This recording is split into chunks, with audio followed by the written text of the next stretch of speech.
ನವದಂಪತಿಗಳು ಒಂದು ಬಾಡಿಗೆ ಮನೆಯಲ್ಲಿ ವಾಸವಾರಂಭಿಸ್ತಾರೆ. ಮರುದಿನ ಬೆಳಗ್ಗೆ ಪಕ್ಕದ ಮನೆಯಾಕೆ ಬಟ್ಟೆಗಳನ್ನು ಒಗೆದು ಒಣಗಿಸಲು ಹಾಕುತ್ತಿರುವುದನ್ನು ಈಕೆ ಕಿಟಕಿಯಿಂದ ನೋಡ್ತಾಳೆ. ಒಗೆದ ಬಟ್ಟೆಗಳ ಕೊಳೆ ಸರಿಯಾಗಿ ಹೋಗಿಲ್ಲ ಅಂತ ಆಕೆಗೆ ಅನಿಸ್ತು.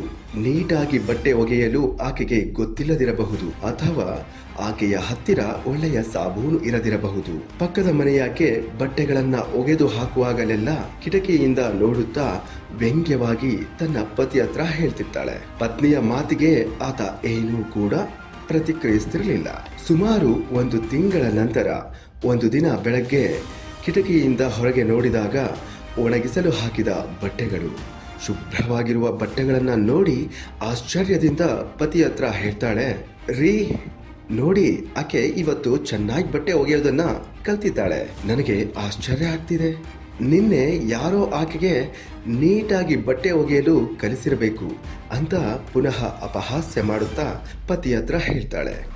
ಆಗ ಪತಿಯು ಅಪಹಾಸ್ಯ ಮಾಡುತ್ತಿರುವ ಪತ್ನಿಗೆ ಹೀಗೆ ಹೇಳ್ತಾನೆ, ಇವತ್ತು ನೀನು ಏಳುವುದಕ್ಕಿಂತ ಮುಂಚೆಯೇ ನಾನು ಎದ್ದು ನಮ್ಮ ಮನೆಯ ಕಿಟಕಿಯ ಗಾಜುಗಳನ್ನ ಕ್ಲೀನ್ ಮಾಡಿದ್ದೆ ಅಂತ. ಪತಿಯ ಈ ಮಾತನ್ನು ಕೇಳಿ ಆಕೆಗೆ ತನ್ನ ತಪ್ಪಿನ ಅರಿವಾಯಿತು. ಆಕೆಗೆ ಬೇರೇನು ಹೇಳೋದಕ್ಕೆ ಇರಲಿಲ್ಲ. ಪಕ್ಕದ ಮನೆಯಾಕೆಯ ತಪ್ಪುಗಳನ್ನ ಈಕೆ ಕಾಣಲು ಕಾರಣವಾಗಿದ್ದು ಈಕೆಯ ಮನೆಯ ಧೂಳಿನಿಂದ ಕೂಡಿದ ಕಿಟಕಿಯ ಗಾಜುಗಳೇ ಆಗಿದ್ವು. ನಾವು ಇತರರನ್ನು ನೋಡುವಾಗ ನಮ್ಮ ಮನಸ್ಸಿನ ಕಿಟಕಿಗಳ ಗಾಜುಗಳು ಶುಭ್ರವಾಗಿರ್ಬೇಕಾಗುತ್ತೆ. ನಮ್ಮೊಳಗಿನ ಕಿಟಕಿಯ ಗಾಜುಗಳು ಧೂಳಿನಿಂದ ಕೂಡಿದ್ರೆ ನಮ್ಮ ಎದುರಿಗಿರುವವರು ಎಷ್ಟೇ ಒಳ್ಳೆಯವರಾಗಿದ್ರೂ ನಮಗೆ ಕೆಟ್ಟವರಂತೆ ಕಾಣಿಸ್ತಾರೆ.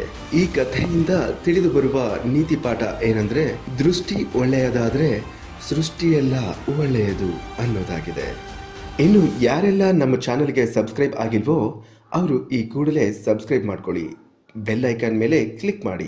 ಮುಂಬರುವ ಎಲ್ಲ ಇಂಟ್ರೆಸ್ಟಿಂಗ್ ಸ್ಟೋರಿಗಳ ನೋಟಿಫಿಕೇಶನ್ ಪಡೆಯೋಕೆ ಆಲ್ ನೋಟಿಫಿಕೇಶನ್ ಎನೇಬಲ್ ಮಾಡ್ಕೊಳ್ಳಿ ಅಂತ ಹೇಳ್ತಾ ಎಲ್ರಿಗೂ ನಮಸ್ಕಾರ.